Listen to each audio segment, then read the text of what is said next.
The U.S. Legal Support Technician will see a list of all participants in the main room.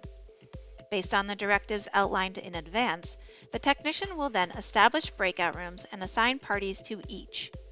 When the breakout room has been opened, those participants with permission will receive an on-screen pop-up invite to enter their designated breakout room. You can choose to join now or later. We suggest you choose later, or you will be immediately ported to the breakout room.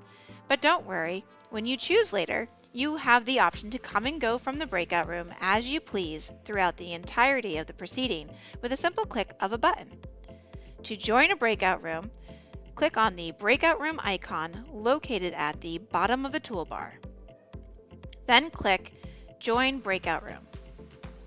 Once you've clicked this, you'll receive a clear indicator stating that you are going into your breakout room. Once you are in your room, you'll see only the attendees that have been given permission to join the room. The breakout room has similar functionality to the main RemoteDepo room.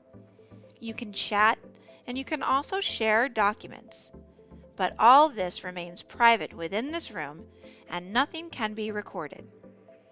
When you are ready to return to the main room, select the Leave Breakout Room icon located at the bottom of the platform, and then click on the Return to Main Session button.